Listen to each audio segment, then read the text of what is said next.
Welcome back to the Everybody Podcast, everyone. Again, I am Kamsi. Today we have Melvin here. Melvin, you gonna introduce yourself? Tell us who you are.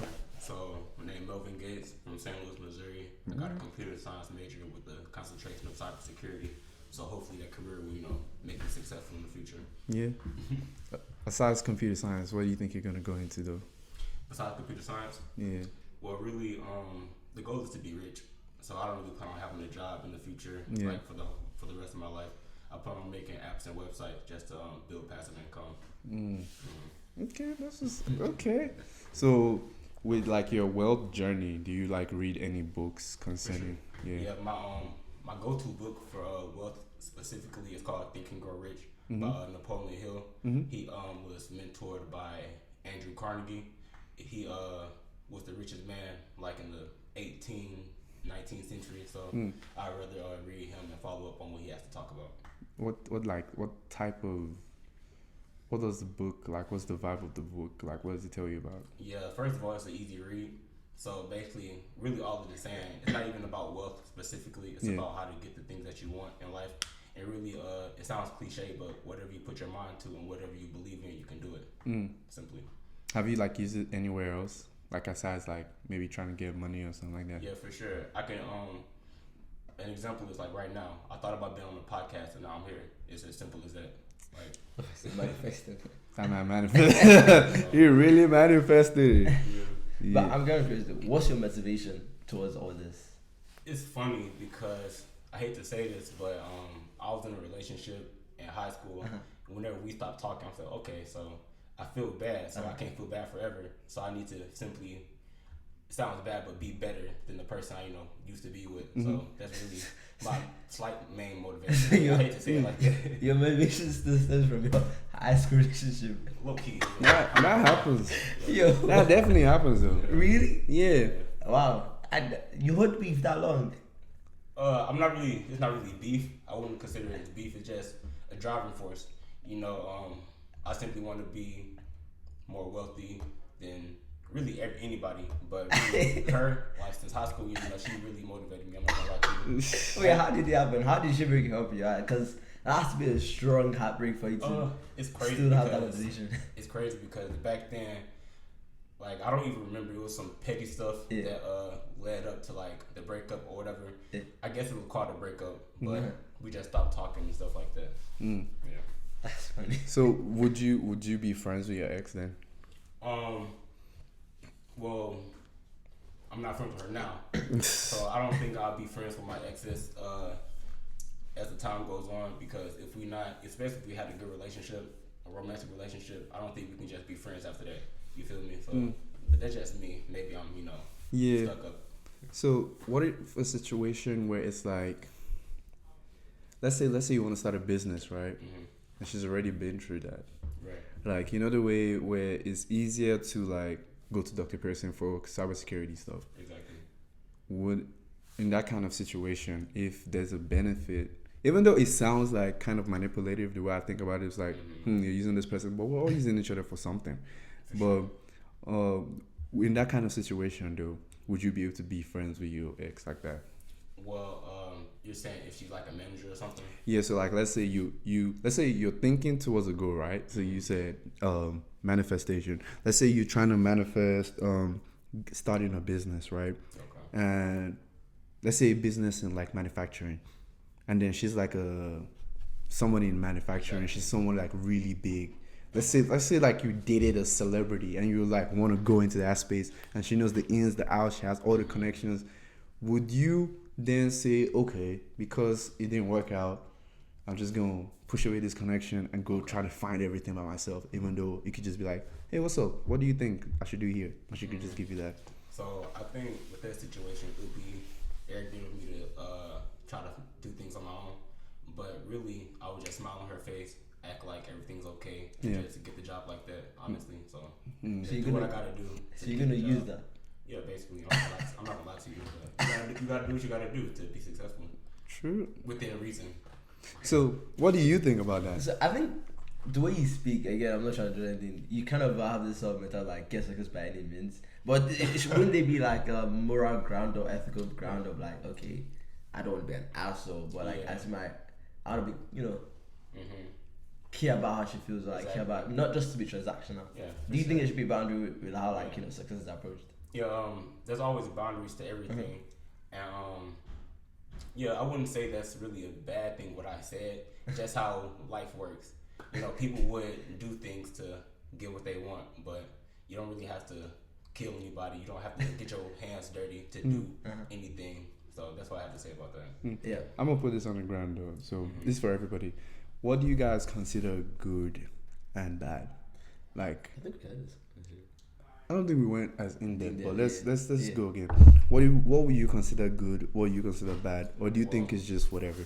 Well, bad, I would think that bad is, if you're harming somebody in any way, shape, or form, either if it's physically or mentally, then I would say that that's bad, especially if you harm the person for a long extent of time. Yeah. And good, just simply helping people out, spreading love, and having, giving things like gifts. I guess that's good in a sense. Would you say like that's subjective though? Oh yeah, for sure. Everybody has their own meaning of good and bad. Yeah. So, yeah. So like, let's say you're hurting somebody. Like, say in the case of war, if you're hurting if you kill somebody in war, but you're fighting for your country, is that a good or is that a bad act?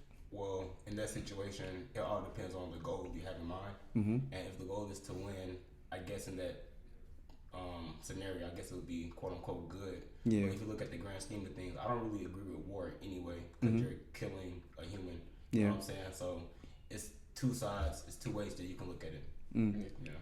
What about you? What do you think? Yeah, so I started reading this book about 2 weeks ago, a week ago, The Righteous Mind by Jonathan Haidt, and it's speaking about what is good and bad pretty much. And in the book, the first few chapters, it's kind of like a psychology book. So the first few chapters, it kind of talks about like how there's a social aspect to it and there's also a cultural aspect to it. So different like now what Nigerians are like. In Nigeria, like you doing something might be like super bad. Like let's say getting a tattoo to Nigerian Christian parents, like demon has possessed this boy. But to a normal American white person, whatever it is, it's like okay, it's just a tattoo, nothing bad. And to another culture, like getting a tattoo is like give you superpower. Yeah. So it's kind of like just saying that a lot of things we call good and bad, it's subjective. So in a certain society, yes, going to war could be a good thing. Like if you look at American history, like during that sort of war era time, going to war in like Vietnam, like certain race of people, the Iraqi will say yes, go to war, it's valid. Yeah. And other people from another culture say no, it's not valid. So I think it's all a social and cultural aspect to it. So it can be quite subjective and but again, there's also this human innate nature to say that, okay, everybody knows point blank killing is bad. But then you can have the twist of how did he kill that person though? Exactly.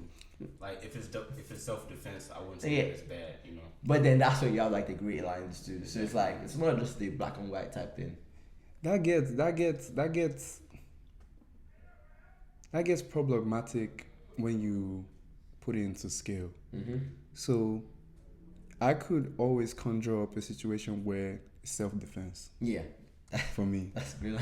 So now, does that then make it's so you mentioned killing point blank period killing is bad. I don't know if I agree with that. Really? I don't think so. Why do you say that? Because say self-defense, right? So now is that bad or is that good? Say if somebody is trying to say for instance, a lot of people do things for their family, right? If you understand why somebody did it, then you're like, now really messes up your moral compass of okay, should I have done that or should I not have done that? Say for instance, you have a daughter now, and then your daughter is chilling, she starts talking to this one guy, and then now the guy becomes abusive. The guy's beating up your daughter and everything.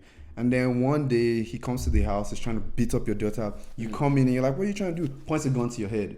And now you're like, maybe killing is not bad, And the gun is right in front of you. You're like, maybe killing is not bad, let's just, maybe he changes, I get your point. Yeah. But I think it's still gonna haunt you. Regardless, it's still gonna haunt you. And you, at the end of the day, it's still gonna boil down to at that time, it's a good decision. Yeah. But in the grand scheme of it, it's a bad decision. Is it? Because I'm not in that scenario. But a lot of this stuff is when your adrenaline is flowing and other stuff, you just do stuff. But if we're talking theoretically, I could shoot his leg Yeah. I could beat him up. I could, just make him handicap. Stuff Yeah. like that. But kill him directly, I don't know. I think that's kind of like, Okay. Yeah, I think it's a fine line, but at the end of the day, I do think it's situational. Yeah. True. Yeah, so like how you said, if someone beating up, say if I had a daughter, if someone's beating up my daughter, they're gonna try to come to my house to beat up my daughter. Yeah. I'm gonna do what I have to do. Yeah. You know Yeah. what I'm saying? So it's all about like fine lines and Yeah. what you plan on So about the hunting part, I just feel like there's sometimes the decisions we make, we have to live with the consequences regardless. So now think about somebody who was in the military Yeah. or fought through a war. Yeah. Is it gonna hunt them, seeing like them kill them? Yeah, but do they have to do it? Definitely. Yeah. I feel like you have to do it. Sure. Well, the thing with that, they put themselves in that Yeah. situation. So that's their choice, That's their their choice. consequence. Yeah, their choice, their consequence. They put themselves in that situation, so they have to, reap what they sow. Okay, so another question on the ground. We gonna start with you, Mo. So it's a room of 3-4 people. Who would you want to be? Would you want to be the smartest in the room, the most powerful in the room, the most respected in the room, or the most feared in the room? That's a great question. I love this question a lot. How you do it? I love this question. Really, at first I was thinking being the smartest person in the room. Yeah. I think I'm gonna stick to that because when you're smart, you're everything else. Yeah. If you're smart, you're powerful. You know Yeah. what to do to become powerful. And if you're smart, you're also fearful because people know that you know a lot of things. They don't really want to test they don't want to test your intelligence. Yeah. So I say being smart is the best thing to pick. Really? Thing to be, yeah. I can't disagree. Yeah. What do you? Because I feel like I don't know if you watch Ben 10. You don't watch Ben 10? Nah. I watch it. I one. saw it, but I'm Yeah, not when I familiar was with it, little. I was a SpongeBob type of guy. What? Anyway. Like, there was this guy that was the smartest guy, the short guy. I forgot his name. Grey Matter or something like that. Yeah. It was the smartest guy, but it wasn't necessarily like, his people did not like survive or whatever. And it wasn't necessarily like the most. I'm trying to use the right word. But my point I'm trying to say is you can be smart, but like you can also get like manhandled. You can be smart, but at the same time you might not do anything. Like there are a lot of scientists like they build stuff and nobody knows crap about it. Yeah, but with that being manhandled, you being smart, a smart person wouldn't put themselves in that situation. You know what I'm saying? So that Ben 10, like that's a cartoon. It's not gonna be a real life situation. So a smart person wouldn't like fight a 6'5", 200, 300 pound person. They like 5'5" and 130. That's not something a smart person would do. A smart person would, okay, I'm gonna accept this possible defeat and just turn the other cheek and just do something else. Yeah, and I think also like when you define smart, because smart means two things. There's intellectual and emotional smart. So I think maybe I was looking at it from a perspective of just intellectual smart. Yeah. But because a lot of people that quote unquote like intellectually smart, there's this stereotype like they're also not emotionally like or socially like smart. But if it's all around smart, you're all around smart. What I'm talking about, like. So who would you choose?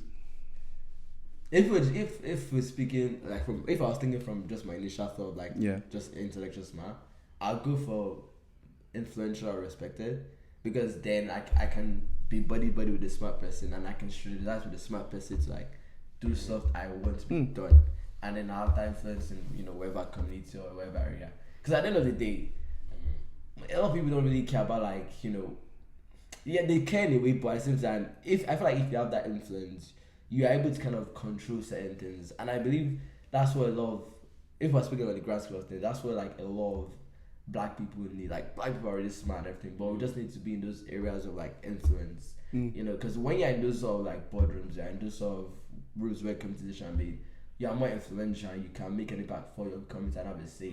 But there are other smart people's like in corporate America in like mid-level roles, but they don't have that influence or power, so it's kind of like your smartness is kind of put in a box, and it's kind of like that saying like if you put a shark in the fish bowl, it's gonna be like a good fish. Put it in a big pond, it's gonna grow. So that's just my own take though. Yeah. How about you? Yeah, how about you? I'm gonna go for smart. Interesting. I'm definitely gonna go for smart because I feel like, say if the strongest person comes against you, you can one talk your way out of it. Okay. And two, you can know how like you can know things that would just be logical, but they won't think that way. Say for instance, like maybe you could make something up that they would normally not see. Yeah.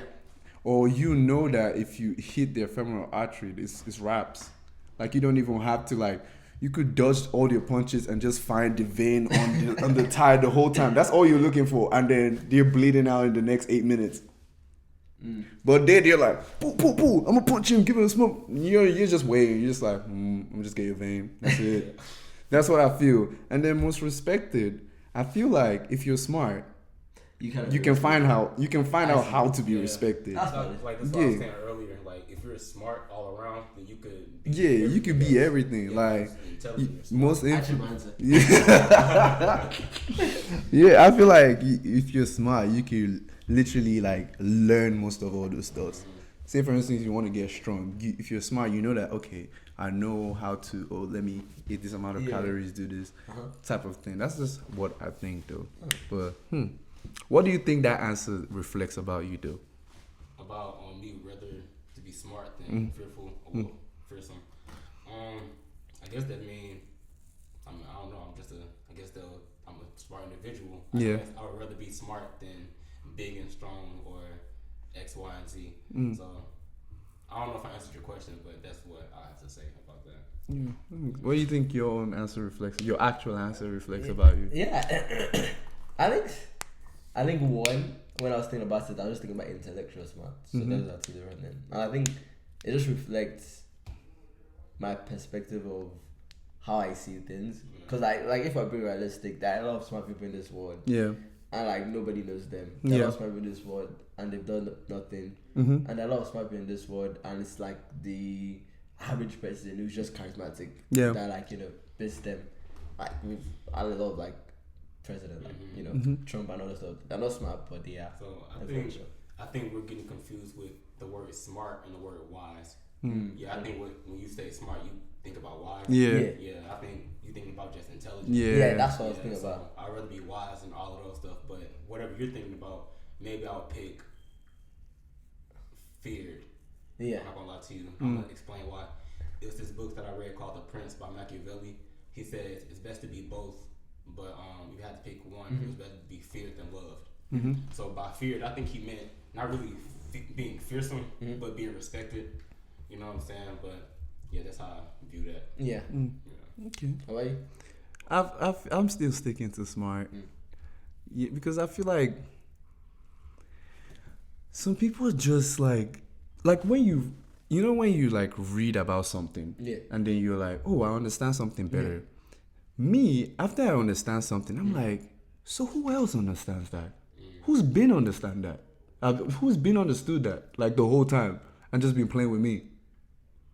Say for instance, like when you find out about the way maybe let's use something we're all familiar with, like maybe computer science or like, and then you realize about everything about how people sell things to you, and in your mind you're like, you think you have control of your phone, but even like the simplest data, like you call someone and you say, you just say something, and they use that to like backtrack everything you can do, and I'm like, just in that kind of situation, that's, how much power that is in just knowing how to do it. Yeah, so in situations like that, I'm like, so or like maybe a book about like body language, and even though some people don't know, people are aware that their body language says a lot, but people don't know to the extent of which it says a lot. But say someone who plays poker and has been around body language their whole life, read books about body language, or somebody who's like in the CIA, and they can tell, okay, because my hands are like this, I'm thinking, or maybe if my hands are like this, I'm judging this person, things like that. And I'm like, who else has been known this and used it against me? That's how I'm always, and then now I'm like, times I can never be so smart because there's so much things that I don't know. Yeah, that's true. Even though it bothers me, I'm like, I guess such is life. Such is life for real. But yeah, I mean, that's my own answer. But also there was this like one TikTok. There's this one woman on TikTok. She's like bald, wears glasses, and she just comes up and she asks questions like this too.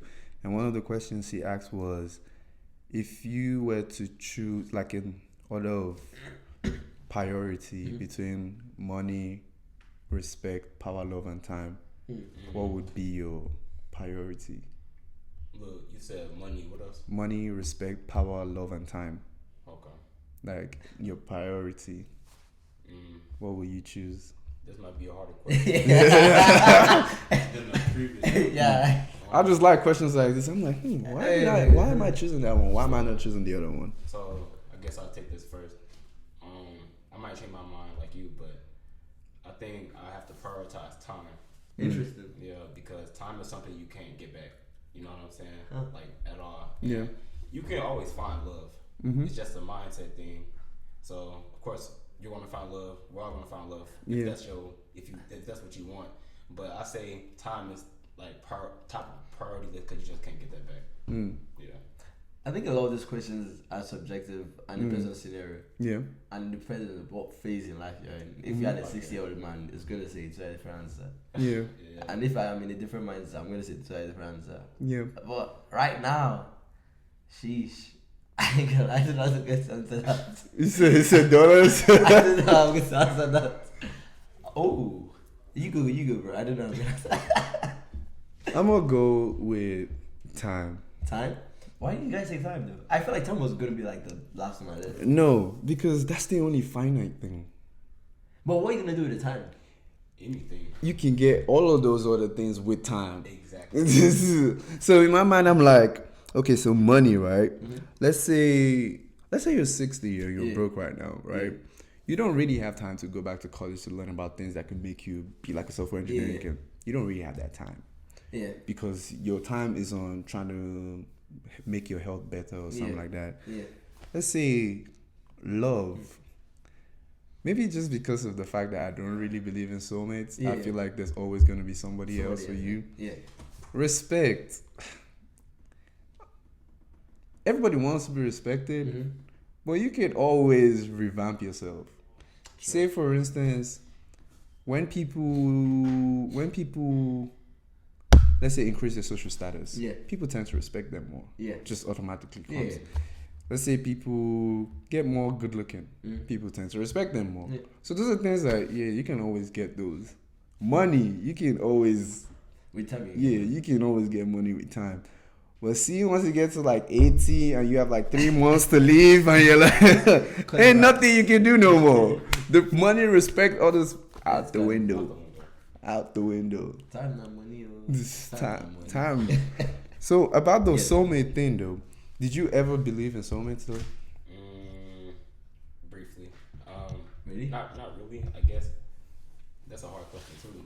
I don't think I ever did believe in soulmates because, like I said, I thought old girl in high school was my so obviously that's not the case. Show me a picture. Nah, probably after the end of the podcast, but I don't think I believe in soulmates. I think everything happened for a reason, and life is all about phases. And maybe you do have a soulmate each phase of your life, and maybe that soulmate will last forever. So, why do you guys think humans even brought up that concept? Soulmates. Yeah. I think someone just might have love. I was like, my soulmate. 1 second, let me go reset this thing. I'm gonna start from that question. So like, does that just like, cause there's like a couple ways to see it, right? It could be hope that there's somebody out there for you. It could also be laziness. Now you don't have to look for somebody out there. You just hope that the person just boo finds it. And that happens to people too. And I think with the whole soulmate stuff, like if we're just gonna be like factual, like a lot of this stuff just stems from like the human desire to have somebody. So it's like that first and like my person is gonna be out there because it's just a human desire to love, to have sex and other stuff. And even from a biblical standpoint, like it's kind of like Adam and Eve. You find somebody that's equally yoked to you and other stuff. So I think that's kind of where the whole concept of soulmate stems from. But now to your point, like, oh, is it gonna just come to you? Maybe you probably just have to go through a lot of people that quote unquote your soulmate to find it. I also personally think like soulmates are not really found; they are kind of made. That's just my own take, because like it's just kind of like a life partner. It's someone that you're building a relationship with. They get to know the ins and outs of you, and then they slowly become, oh my god, this is my soulmate. Yeah. As opposed to like, Yeah, the person just comes. Yeah. that's just my own take. I think what you said is true. I think soulmates are made and not found. Yeah. Yeah. So I don't really believe in love at first sight. At least that haven't happened to me. At least. But yeah, I think soulmates is something that you first start off as friends. Yeah. And then you simply build a bond from there. And that's your soulmate if it works out. Yeah, I agree. Yeah. I mean, I will go with they're created rather than they're made rather than created for you. Yeah, I agree. Because, I mean, maybe this is just me the way I think. Because I'm like, so if a soulmate is like created for you, first of all, you have to assume that the population is like equal. Yeah. So like even if you might not be straight, so like the math just doesn't add up. So let's say in a situation where everybody was straight, Yeah. it's not 50% male, it's not 50% female. So it doesn't work that way. Okay. So now let's say there's like a population that might be bi or gay, but that's like a minority of the population. Yeah. So it still doesn't add up. Yeah. So are you saying some people don't get soulmates? That's quite selfish. Yeah. Okay, so now, let's assume that everybody is 50-50, right? If somebody dies, that's raps. Like, that's it. Your soulmate is gone. They should make a movie about that. Yeah, We should make a movie about that. like, let's say there were 10 people in the world, right? Yeah. 5 men or 5 women. And let's assume they were all straight. Yeah. And they were all each other's soulmates, right? And then they all get married, 5 couples, Yeah. right? And then after 10 years of marriage, 1 couple dies. Yeah. That's it? Like, that's it? Like, you're done. You can't find no love nowhere, no polygamy for you. That's cool. Now I'm like, okay, that doesn't add up anymore. So that's So when you put logic behind it, maybe soulmates is just something that I think people made up. that's how I started feeling. To be honest. I feel Yeah, like that's how I started feeling towards it. Like, also when you like look at like population of like divorce and stuff like that, and you're like, you were married for 10 years and you divorced, like. Yeah, I think that was also another thing that, because when people are in that sort of honeymoon phase, it's like, oh my god, Yeah, so everything is But so when it good. dies down, you're like, what the fuck is this? Like, Yeah. also, I don't know you are. And also, people change over time. Like, people change over time. So I think like a lot of fundamentals of like relationship, you cannot just base it on like, oh my god, it's my soulmate. You cannot just base it on love. Because love is gonna fade. It now comes down to like, do I respect him? Can I like, Like, can you be stable? Exactly. Yeah. Do you guys think like from high school to like now, what you want from like your significant other has like changed? Definitely. What was the question? Like from high school to now, do you think what you desire from your significant other has changed? No, I don't think so. Cause back in my high school days, I always wanted, of course, I want a beautiful girl, with what I want. Everybody has their preferences. What you want?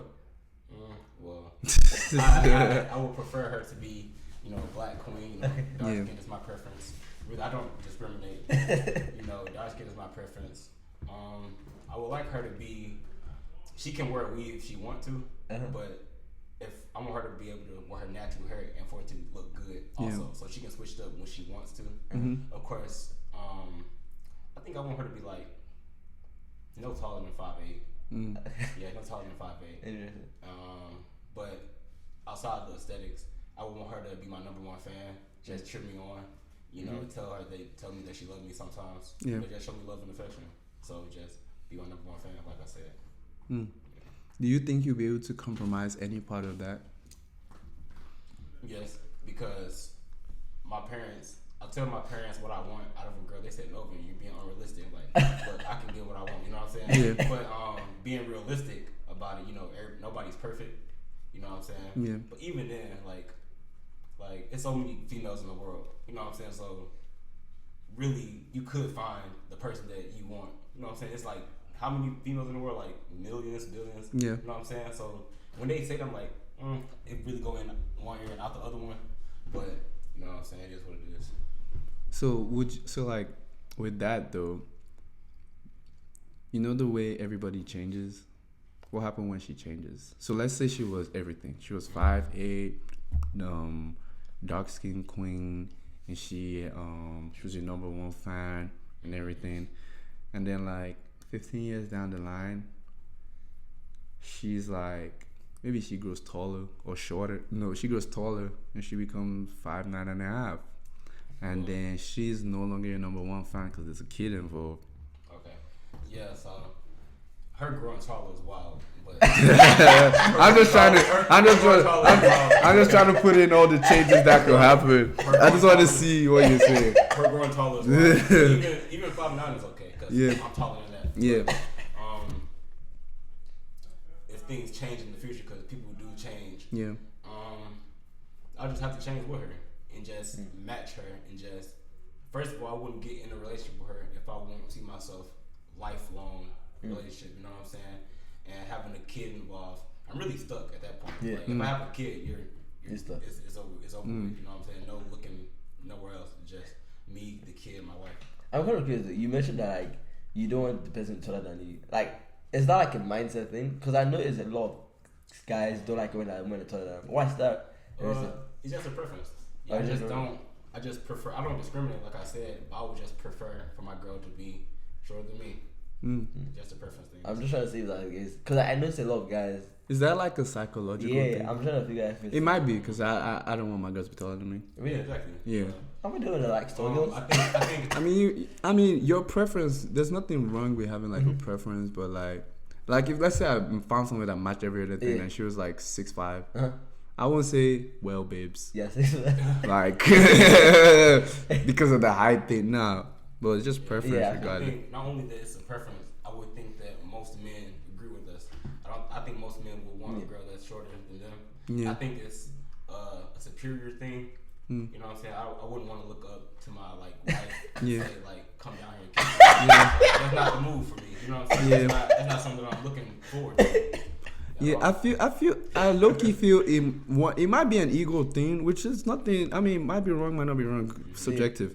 But I feel for one, it might be an ego thing, and it might be like a psychological thing. Because usually, if you're looking up to something, or if something is like embodying you or bigger than you, it gives more of like a dominating type of vibe. Yeah, for sure. So I don't think like a lot of men like to feel that way. Yeah, it's just men like to feel masculine, and being dominated is not a masculine feeling. You know what I'm saying? So it's just not the move. Is that a nature or nurture thing? What do you think? I believe that's nature. I believe that's nature. Yeah, I think it's nature. I guess it might be a nature thing. And a bit of nurture too. Feel like different society. Yeah, and we all was raised different. Yeah. It really depends on how you was raised. If you was around like 6'5" women your whole life, you may Just become a normal thing for you. Become normal for you. Might end up liking like 7 feet women. But That's true. you know what I'm saying? So it's all about how you raised and nature and nurture. What do you think affects our preferences? Well, I actually read a book about this by Robert Greene. I don't have it fully in my head right now, but really, okay, I forgot the question. Like, yeah, that's fine. So like our preferences. Oh, yeah, say yeah. people who want like dark skin, people who want light skin. What do you think affects that? Yeah, a lot of the time it goes down to our parents. Yeah, because when we're little, those are the people we see the most. And if you have a good relationship with your mom, and your mom looks like light skin, you might start to like light skinned women because your mom nurtured you your whole life. If you're a female and you have a good relationship with your dad and he's dark skinned and he's bigger, you might grow up to like bigger men that's dark skinned. It's all about your parents and how you grew up. So what if it's a situation where the person was an orphan? Okay. Yeah, really, whoever was their guardian. Yeah, whoever their parent figure, they'll look at them and be like, okay, you look like this. Maybe I should like this in the future. Yeah. I think to your point, it's also like your experiences. Because remember, like our last podcast with like Vic, she mentioned that like, okay, because of what happened with my, family, I'm not gonna do this to people. So I think experience also plays a part in it. For sure. And I also think it's kind of like your mindset. And just why I say that is because like okay, when you are like you are aware of like your shortcomings. Typically, you're like, okay, I want to find somebody that matches my energy, or I want to find somebody that can make up for my shortcomings. Yeah. And some other people might say, okay, I want somebody that's equally as powerful as me in this area. Yeah. So that we can be stronger. So I think also it might say an experience too plays a role in your preference type thing. Yeah, for sure. So would that be like? Is it possible for that to change then? Yes. Because me personally, like my preferences have changed. And like my thing that changed as I've grown and matured, I became more realistic now. Because before I used to have like a little star, she gotta be funny, she gotta know how to, she gotta blah blah blah blah blah blah. But now it's more like okay, the mindset of like okay, how adaptable is she? How flexible is she? As opposed to just do sort of stringent, sort of list you make up. Yeah, and I think with the preference thing, it's not all about changing your preferences. It's also about becoming more mature. Yeah, I think that's the main thing. Because nowadays, everybody flashing their, like, titties, like, ass on the internet. And they do that to get attention. But a mature man will look at them like, okay, that's not really a wife type. So I can't bring her home to my mom. You know what I'm saying? So it's all about becoming more mature. Yeah, for real. Before I even talk to a girl, I just like, what would mom think? Really? No cap. Like that's what I think. So, like, You don't think about that? I got two sisters. Really, I got mom and dad, two sisters, and a grandma. But really, I had 4 moms, because my two sisters was like a mom to me, and my grandma was like a mom to me. So whoever I talk to gonna have to go through them. They gotta be on their P's and Q's. Like they gotta be wholesome. They gotta be pleasing to talk to. Yeah. You know what I'm saying? I gotta bring somebody special to my parents. You know what I'm saying? Yeah. What are your thoughts on interracial marriage? Well, all about preferences again. Me, that's not my cup of tea. I wouldn't do it. Yeah. I like my black queens. Like any shade of black. You know what I'm saying? They're just me. I don't discriminate. Like I get. Wait, is that discriminating? What I just did? I think it's preference. I don't know. I don't know. Right. I'm just asking questions. Okay, it's preference. Yeah, it's just also how you was raised. Cause my parents like, no, you better not bring no. You know what I'm saying? So like, I was like, okay, I'm definitely not doing that. So it's kind of like a low key, like a brainwash thing. If I think about it, but I'm okay with being brainwashed with that. No cap. That's funny. So what if she's white, but she's South African? Because that is a thing. It is. It is a thing, and I've always looked at like when people say they don't like interracial marriages. I'm like, how can you tell? Like you can only tell from the surface, like, oh, she is big white, but like she might be South African, like she might be, you don't know, like she might be speaking closer or something like that, like. So with that, I want to keep something straight. Like it's not that I don't approve of interracial marriages. It's just not my preference. But with that situation and me, I still wouldn't be able to do it. Yeah. I just wouldn't be able to do it simply because it's just not my preference. I get that. I feel like sometimes it gets confusing. Oh yeah, for sure. Yeah. But and also I feel like, do you think like people's opinions affects who you date? Well, it depends on if you're strong-minded or not. If you're strong-minded, no outside opinion is gonna alter your own opinion. You know what I'm saying? But if you're weak-minded, your circle and the people you're around has a huge impact on your emotions and actions. So that's a really big thing. I kind of disagree with your take because I feel like everybody's like action is based on like your social like opinion or like your social circle like. Yeah. Like you mentioned, you don't bring them white because your mom has like your parents are like quote unquote brushy. That's their own opinion on you. Like you won't bring up anybody because your grandmas are like your 4 moms obviously on it. So that's the thing is. So that's their own opinion on you. Yeah. So I think it's like a lot of actions really we do is other people's opinion. It's just a matter of like degree of okay, are you conscious enough to like okay, this is someone else's opinion, but I'm filtering it out to say okay, I can see where they're coming from and accepting it. As opposed to like another person who is the weak-minded person who just like you might say this, he might say this, and they're like, oh my god, they're now confused and like going right around. So that's when you have like, that's a weak mind. That's just my own take there. Yeah. I feel like it partially affects.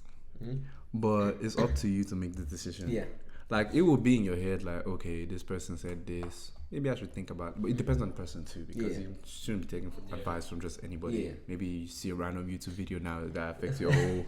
So So, I feel yeah, like it yeah. partially, even like consciously or unconsciously, it partially affects the decisions we make, but not to like a high percentage. The major percentage would be based on how you yourself think. So if you're like, okay, I got to be like how everybody is type vibe, then you most likely conform. Yeah. But if you're like, what everybody does doesn't actually work for me, so why am I doing what they're doing? Yeah. So that's how it will end up being. It will depend on that. If you understand that everybody's their own individuals, Yeah. and their opinion might work for them, it might not work for you. That's why it's always best to analyze what people say and then go deep down to yourself to ask yourself, like, okay, like, does this apply to me? And if it don't, then brush it off. And if it do, think a little bit more about it and then make a decision after that. Yeah. So do you think we should ask for advice from people then? I think you should. That's a great question. I think you should have a circle of like-minded people that you trust. Then ask for advice from them. Don't ask for advice from people that's not in your circle. Yeah. You know what I'm saying? Because people that you know, your close friends, they know who you are.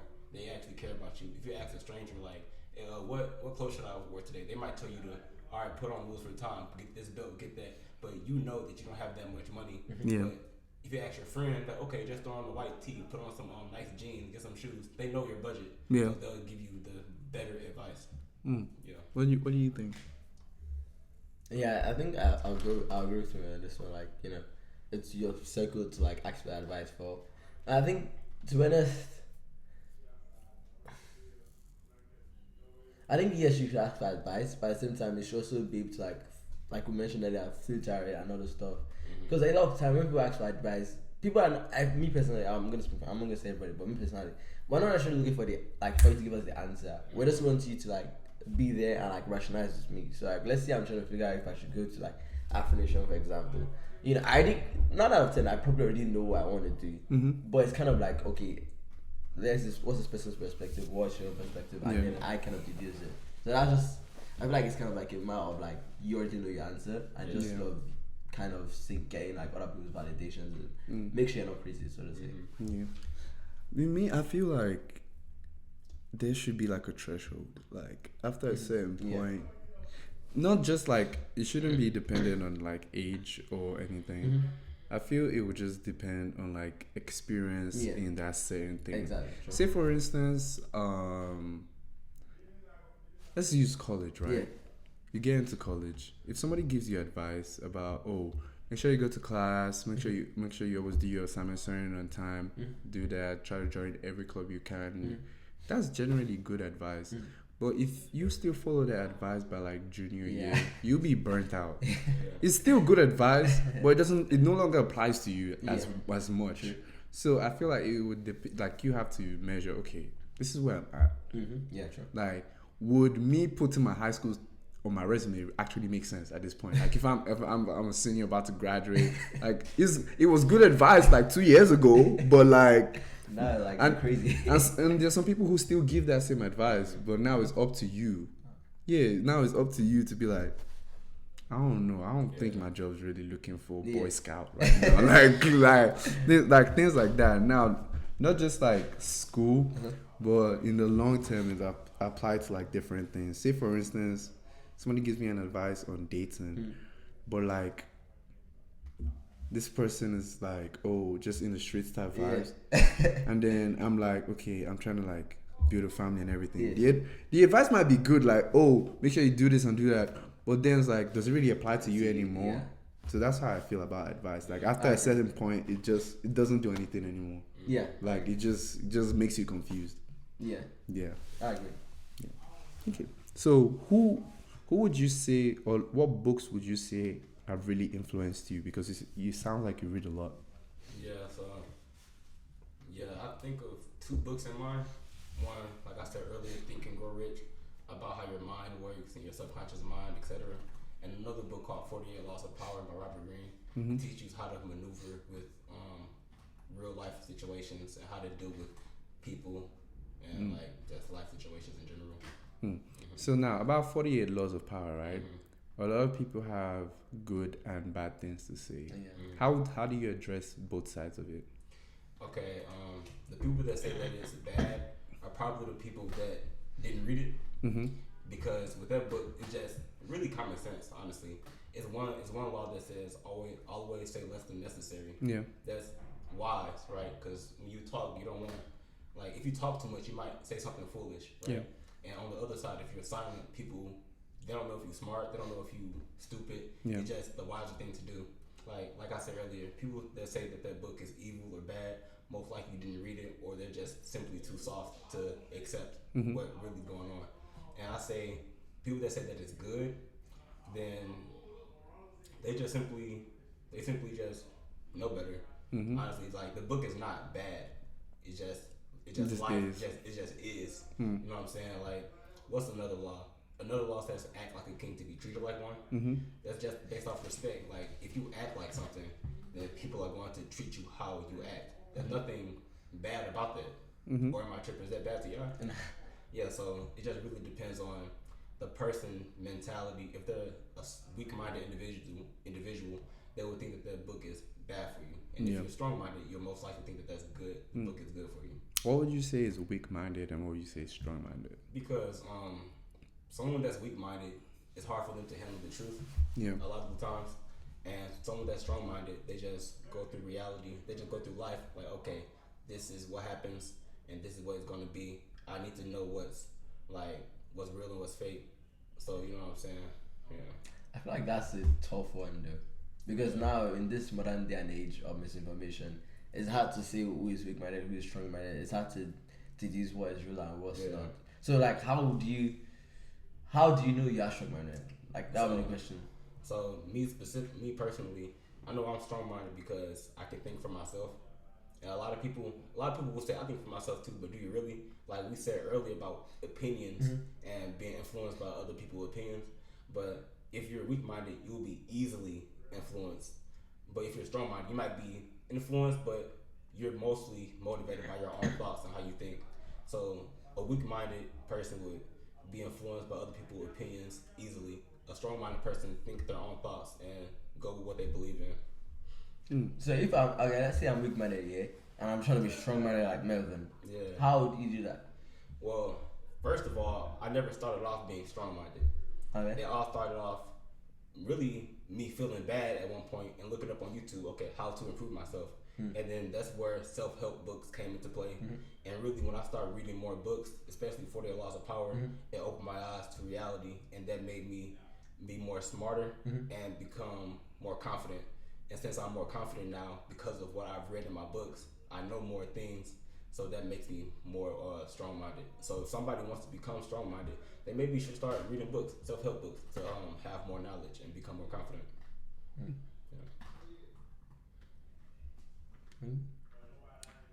I'm trying to. So with the mindset thing, right? How can you? Because there could be times where you might think you're strong-minded, but the situation will place you as weak-minded. Like you, in objectively looking at it, you are strong-minded. Like you're sticking to your thoughts, you're sticking to the way you think and everything, which would be the trait of someone who's strong-minded. However, if you're in a situation where you don't have enough leverage and it doesn't work for you, would that be a weak-minded person at the time? Okay, so let me explain what strong-minded is again. It's two sides. I just explained one side. Another side is if you get emotional too easily, especially out of anger. If you get angry or mad or sad too easily, that's another sign of a weak individual. So in that situation, if you don't know the knowledge all the way like other people may know it, a smart or a strong-minded individual, okay, I need to learn more things. A weak-minded individual might get frustrated and mad and quit. You know what I'm saying? It all depends on how emotional you get. So let's put it in like scenario based. Would you say people pleasing is a good or bad thing? People pleasing? Yeah. It depends. I think it depends on why you're doing it and who you're doing it to. Like if you're doing it to get more clout and you see somebody like, okay, he has this social status, maybe I should please him. Like in a sense, that might be wise if y'all become friends, but all in all, it's not really a good look, especially if you don't do it the right way. What do you think about? I don't think people pleasing is a good thing. And I think like I saw this Instagram post about like people pleasing. Like there's loyalty and then there's like, you know, just underlying insecurities and like some other stuff. So I think it depends on the degree of people pleasing. Because people pleasing too could be like, oh, you're trying to impress this person to get something or to be like a cycle. Or you're trying to like be loyal and be a rat and die. So there's levels to it. But from the extreme part, people pleasing is definitely, I don't think you should do that. Yeah. I think that's just like, there's like underlying like insecurities out there because you're trying to like, you know, oh my god, what does this person think about it? Oh my god, like are they gonna judge my other stuff? So definitely not. Yeah. But at the same time, like again, if you're trying to like, let's say get into like you're like a computer science guru, you're trying to be friends with like Jeff Bezos and you just happen to be there. In some aspect you also want to do a little bit of people pleasing to kind of get into that cycle. But at some point then you also have to be like, calm. So I think people pleasing is an art. And I don't even think that it's I don't even think that's the proper term. Yeah, people pleasing just it sounds bad, but like how you said, if you're trying to get a job in computer science, it would be very wise to befriend someone that already has that job. And is that people pleasing? You know what I'm saying? Yeah, that's why I also mentioned earlier that like it depends on what level you're talking about, because a lot of this stuff is not just there's spectrums to it. It's not just one way. So it depends on what spectrum of it you're on. Yeah, and it's certain ways that you can people please, and certain bad ways. Like if you overdo it, like okay, I'll send you $5. Like that's not good because you're hurting yourself. But another way is, say for instance, he called you, hey man, I'm stuck on the street, I need to jump. Like just help him out off the kindness of your heart. Then he gonna remember that, y'all gonna become close, and hopefully he'll do something for you in the future. Yeah. So, I mean, I think it's context dependent. Yeah. I feel there are times where, for lack of better terms, you should people please because it's in your benefit. Yeah. And we're inherently just selfish and we want things for ourselves, right? If it works for you, you should. But you should be able to know when it becomes like detrimental. Yeah. Say for instance, now you keep, let's say you have like $100 in your account. And now, because you want to be at this party to make these people think you're cool, and now you have to buy this $500 jacket even though you can't afford it. Like things like that, there are extremes to it. But say for instance the job situation, then yeah. But then that leads into like, because people pleasing in the sense where you want to get a job from Jeff Bezos, somebody could see as being manipulative, right? So would you say is manipulation a good or a bad thing? We're all manipulated. Like, let's be real. I think humans generally are very selfish human beings, and not like it's just survival instinct. Yeah. So I think manipulation is, again, and all this stuff is depending on what spectrum you fall in. Like, there's manipulation because you're trying to get his job, and in the 48 Laws of Power, it mentions it as well, on how to like get people to do things you want them to do, and how to win friends and influence people. They mention like some tricks and stuff like that, how to negotiate other stuff, just stuff like that. Yeah, I think. So yeah. Yeah, I think you said it's manipulation, a good or bad thing. Yeah. I think manipulation is like a bad word. Yeah. Really, what we should be saying is influence. Like not really. Yeah. Influence or persuasion. That's basically what manipulation is. Yeah. Yeah. It depends on to what extent you will go to manipulate someone. If you manipulate someone into like letting you ride their car, you never give it back to them, you flat out like that's bad, right? But if you manipulate somebody or influence someone to like hire you, then that'd be good, especially if you fit the role and you fit the criteria. Yeah, I think it depends also on like what you're manipulating for. Yeah. Because you know there's people that manipulate to do the wrong things, and some people manipulate to kind of get something. So now with the language, right? Because I know a lot of time the way we say things influence how people perceive it, right? Say for instance, I'm like, could you pass me that mic? Or I'm like, send that mic, nigga. Like Those are two different things, Yeah. but the goal is still the same. Yeah. I just want you to pass the mic, Yeah. right? So with the language, right? Mhm. If manipulation is same thing as influencing, Mhm. now that brings back to the thing about good and bad. Like, so just changing the language of something now change where it is. Is it good or is it bad? Well, Yeah. a bad situation is a bad situation regardless. Yeah. No matter how you word it. Mm-hmm. A good situation is a good situation of how you word it, regardless. But a tip on influencing somebody, you have to tell them what they want to hear. Mm-hmm. Say, for instance, and also people operate off of self-interest. If you know that, then you can really influence anybody to do anything. Yeah. Say, for instance, say for instance, you have a friend that has a car but you don't, and you're hungry, but okay, you can call your friend like, okay, if you're hungry, we can go out to cookout and I'll buy you something. Mm-hmm. But if you just ask them, like, can you take me to cookout? I'm hungry. They're like, okay, I'm not getting no gas money. I'm Yeah. hungry too. I'm not gonna eat anything. Mm-hmm. But if you offer them, like, if you buy their food for you, Yeah. they'll be more likely to go out because they're getting something in return. Mm. Yeah, that's like a good tip. Yeah. Like, so like with the two different extremes, right? There's usually like the extreme where people will consider good and the extreme where people will consider bad. Would you say if someone is in the extreme of bad, you think it's possible to change? I guess my question is leading to the part that do people ever really change? I think change. I think people can change little things about themselves, but really how you grew up primarily, like you're the same person, like for the most part. Like you change a little bit, maybe you probably change your preferences. You might change the career you're in, but deep down in your core, like I'm Melvin. Like nobody can really change that. I might change how I view things, but deep down inside, I'm just Melvin. You know what I'm saying? So like with situations where you say I'm just Melvin, right? That's not like a threat to society, right? That's like Melvin, good person. That's not a threat to society. If we go to the extreme where serial killer type vibes or someone who abuses children, is that who they are in their core? Like were they just created and that's who you are? You're a serial killer, my guy.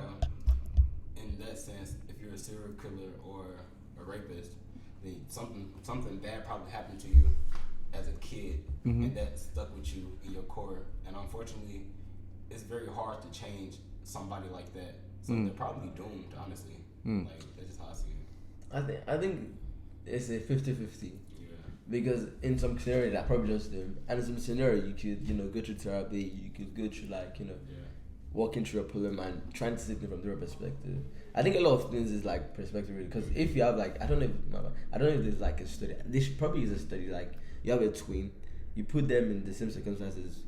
One person might see it one way, another person might see it another way. Yes, there is. I can't remember the book, but there was a twin like the family. They had like same drunken parents, abusive parents.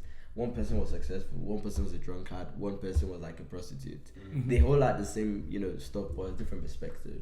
So I think like to the point you made earlier, when people that are like are messed up, are bad, you can try and make them change their perspective and make them see things the other way. But now there are some edge cases where like the person is just messed up neurologically, the person just messed up like psychologically, like that's just how their brain is. Yeah. And that's a whole nother discussion about okay, maybe give them certain drugs or like maybe doing like a different type of therapy and other stuff. But on the line, I think it's like there are some edge cases where you can't change it. But yeah. So with cases like that where they're prescribed doomed, right? Do you think people should try to change them? So, should outsiders try to change the person? Not even outsiders. Say for instance, parents.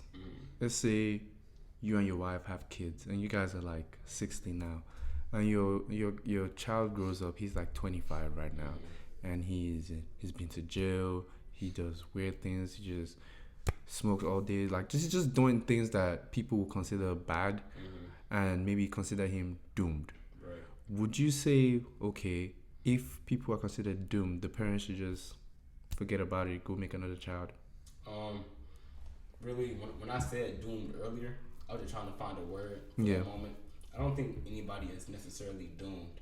I think with the right therapy and with the right help, they can always recover. You know, but like how you said, I don't think the parents should just turn their back on their kid. I was never for that. I think they should really try their hardest to help the kid out, give them therapy or anything that they might need. But I've also realized that people don't change unless they want to change. Yeah. So how, like, it's very hard to change someone because you want them to change.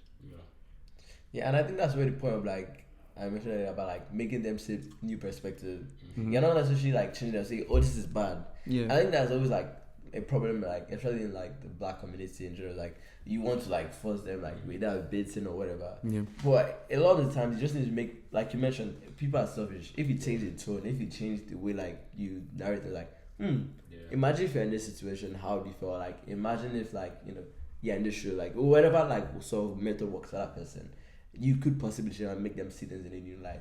And I think a lot of things like with therapy and like with a lot of this psychoanalysis or what stuff, you're not necessarily trying to like convince them, like force them. You're trying to make them see things in a new light. And in hopes that, okay, with them seeing a new light, they are like having new thoughts in their head and say that, oh, okay, maybe I should like follow what this person is saying and whatnot. So, yeah. Yeah, I think what you said is very true. You can't really change anybody unless they want to change themselves. Yeah. So maybe a good technique would say something or do something to the other person that makes them want to change. You know what I'm saying? Don't force them on them. Make them put in their mind that, okay, maybe I should change.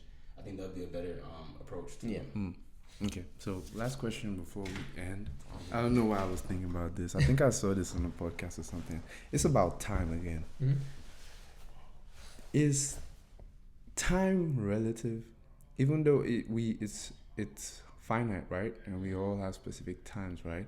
So in a situation where we go to sleep, we know we're gonna wake up, right? And then we know, like we understand we slept yesterday and we woke up today, right? So that's time for us, right? Now think about time for somebody who's in a coma. How do you think they see time? So like you go in a coma for like 4 years. But when you wake up, you're not like, okay, maybe I grow taller. Or, you're just like, it's tomorrow. Like, yeah, but tomorrow was 4 years ago. Yeah. I think time is an interesting topic.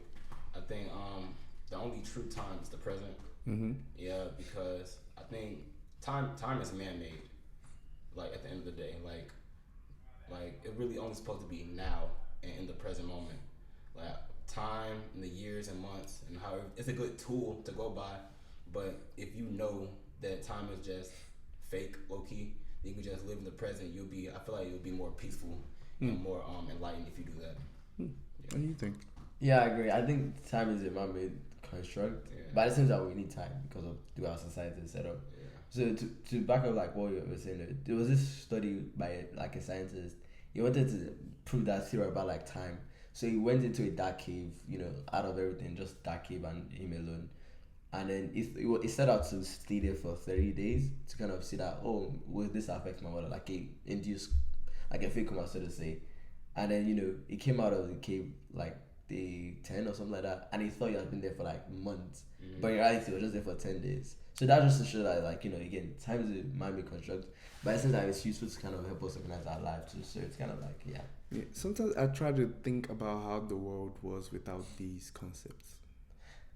There probably was a concept like that. Yeah, they probably just looked up in the sky, Yeah. seen the sun just And move around. They just based their life off of that. Exactly. True, but like before that one. I mean, but it was always sun and moon day. Yeah, but not everybody was like, okay, let's look at the sun. Is the next day? Like, let's look at the day. Like, is the next day? I think if you think about it, like the hunters and gatherers, for example, like they know that okay, depending on whatever like situation they're in, some people like they're not okay. In the daytime, we're going to hunt for birds and other stuff.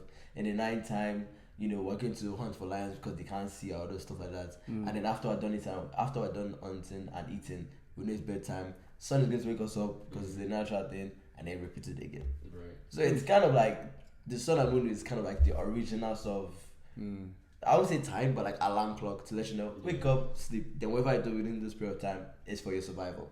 Exactly. I guess I'm thinking of like before even when they knew what eyes were eyes. Like before when they knew when day is day. Like before they knew what day was like day is day. Before, say for instance, like language. Mm-hmm. Before people started describing this as a microphone, or before people started writing, before words actually became a thing, before they actually created letters, like what was happening then? Like how was life? Like I think it's more of like a social. It's based on your tribe and social, people. Because like in the caveman days, probably like 300 Zagaras and all this stuff. And those within those 300 Zagara, they know the one thing in their mind is survival. How they survive is within their own tribe. Like a tribe in like Africa will have a survival technique different from tribes in like Eurasia or something like that. So I think again the main motivation has always been survival, and then like everything else just came in hopes to like survive. I guess makes sense. But man, yeah, we've gone everywhere. We've gone circles back for it. And now we've gotten to the end of the podcast, and this is the part where you recommend a creative, Huntsville, anywhere that people should check out. The first person that came up to you, it could be a photographer, musician, artist, like anything. It's what now? A creative. Create a what? Like a creative, like a photographer, a musician that you recommend someone should check out, and then you can tell us where to find you. Okay. First of all, my Instagram is Melvin. Yeah. So I'm low key. I don't understand the question low key. Like, say for instance, do you know who Miles is? Miles is the photographer. Yeah. Okay, so if you know somebody like Miles, right, that people should check out.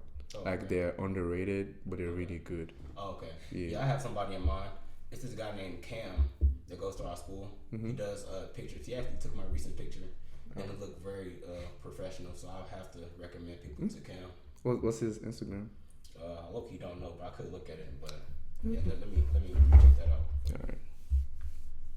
1 second. You good? Things like Killer Cam or something like that. Yeah, something like that. Killer Cam. Yeah, so his Instagram is MC Kenny Cam underscore. Kenny I'm Cam. gonna say it again. It's MC Kenny Cam. He said, check him out. Yeah, check him out. He take good pictures. Check him out. But yeah, man, we've finally come to the end of the podcast. It's been a great podcast so far. For me, you can find me at DCamC on Instagram. And you can find me at Olashibomi Olapo on Instagram. Yeah. So that's where I realized something. Yeah, that's where we usually end. Right. And normally we're meant to like tell people to like, subscribe, and yeah. we never do that. And so this is the first time we're gonna be YouTubers. Can you imagine? Tell your mom and your dad. Everybody should like and subscribe. But thank you.